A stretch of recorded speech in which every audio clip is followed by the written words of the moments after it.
భారత ప్రభుత్వం కేంద్ర ప్రభుత్వం ఇట్లనే పార్లమెంటులో ఎందుకంటే ఈయన ఇన్నిసార్లు చెప్తున్నాడు కదా రేవంత్ రెడ్డి గారు అప్పుల పాలైపోయింది రాష్ట్రం అప్పుల పాలైపోయిందని చెప్తున్నాడు కదా నిజమేనేమో అని చెప్పి ఒక బీజేపీ ఎంపీ కేంద్ర ప్రభుత్వాన్ని పార్లమెంట్లో ప్రశ్న అడిగిండు. అసలు తెలంగాణ రాష్ట్రంలో కేసీఆర్ చేసిన అప్పు ఎంత తెలుసండి. ఎందుకంటే డిప్యూటీ సీఎం ఏమో బట్టి విక్రమార్కనేమో 6 లక్షల కోట్లు అంటుండు, ముఖ్యమంత్రి రేవంత్ రెడ్డి ఏమో 8 లక్షల కోట్లు అంటుండు, జూపల్లి కృష్ణారావు 7 లక్షల కోట్లు అంటుండు. వీళ్ళకే శృతి లేదు మంత్రులకు. అసలు విషయం ఏంది చెప్పండి అని ఒక బీజేపీ ఎంపీ కేంద్ర ప్రభుత్వాన్ని అడిగితే కేంద్ర ప్రభుత్వం రిజర్వ్ బ్యాంక్ని అడిగింది, కంట్రోలర్ అండ్ ఆడిటర్ జనరల్ని అడిగింది, కాగ్ని అడిగింది. అడిగి మొత్తం లెక్కలు తీయమంటే వాళ్ళు మొత్తం హిసాబ్ కితాబ్ చేసి పార్లమెంట్లో సమాధానం చెప్పారు. ఏమని చెప్పిండ్రు? కేసీఆర్ పదవి బాధ్యత తీసుకున్న నాడు జూన్ 2, 2014 ఆ రోజు రాష్ట్రం నెత్తి మీద ఉన్న అప్పు 72,000 కోట్లు. కేసీఆర్ దిగిపోయిన నాడు రాష్ట్రం నెత్తి మీద ఉన్న అప్పు 3,50,000 కోట్లు. అంటే విరాసత్గా వచ్చిన 72,000 కోట్లు తీసేస్తే మరి కేసీఆర్ చేసిన అప్పు ఎంత? 2,80,000 కోట్లు. 352 మైనస్ 72 చేస్తే 2,80,000 కోట్లు. అవును, అప్పు చేసిండు కేసీఆర్.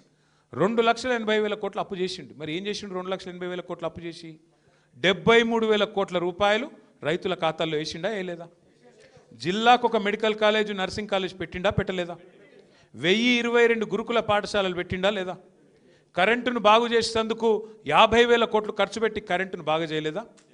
అట్లాగే 40,000 కోట్లు ఖర్చు పెట్టి ఇంటింటికి తాగునీరు ఇయ్యలేదా? మరి ఇన్ని పనులు చేసిండు కేసీఆర్ గారు. 1,00,000 డబుల్ బెడ్రూమ్ ఇల్లు కట్టిండు హైదరాబాద్లో.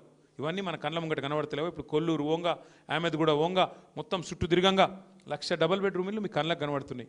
మరి కేసీఆర్ ఏం చేసిండు అంటే 200 పెన్షన్ 2,000 చేసిండు, 200 పెన్షన్ను 2,000 చేసిండు.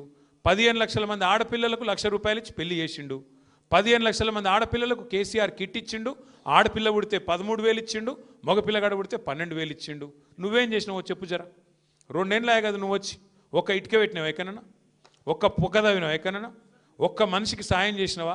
ఒక్క కొత్త పథకం మొదలు పెట్టినవా? ఒక్క ఇందిరమ్మ ఇల్లు అంటాడు. హైదరాబాద్లో ఒక ఇందిరమ్మ ఇల్లు కట్టినవా?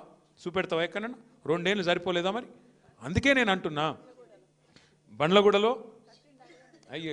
ఏమైనా కట్టిండా అని అడుగుతుంది అక్క. ఆయన కట్టేటోడు కాదక్క, కూలగొట్టేటోడు. ఆయన కూలగొట్టేటోడు. హైడ్రా అని చెప్పి గరీబోళ్ళ ఇళ్ళ మీద పడి కూలగొడతాడు. మరి అదే పట్నం మహేందర్ రెడ్డి బిల్డింగ్ కనబడతలేదా? కొత్తవాళ్ళగూడ చెరువు మధ్యలో, ఆ చెరువులో మధ్యలో కట్టింది కదా గెస్ట్ హౌస్ హిమాయత్ సాగర్లో. మరి దాని ఎందుకు కూలగొడతలేడు? గరీబోళ్ళదేమో అల్కగా దొరుకుతారట, హైడ్రా బీడ్రా అని వచ్చి కొడతారు. మరి ఆయనది గల్లబడది. ఇప్పుడు హిమాయత్ సాగర్ చెరువు దగ్గర కోదంప కేవీపీ రామచంద్రరావు లేదాడా?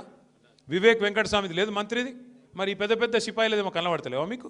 అంటే గరీబోడేమో పొంగులేటి శ్రీనివాసరెడ్డి లేదా? నేను అదే అంటున్నా. మరి గరీబోళ్ళేమో అల్కగా దొరుకుతారు నీకు. పెద్ద పెద్ద మూసీకి అడ్డం కడుతున్నాడు నార్సింగిలా, మూసీకి అడ్డం కడుతున్నాడు కానీ పెద్ద బిల్డింగు. ఏందిరా అంటే 50 కోట్లు ఇచ్చిండట లంచం, చూసుకోపో అని చెప్పి ఆయన చేసుకుంటారు. ఒక గట్లున్నది కథ.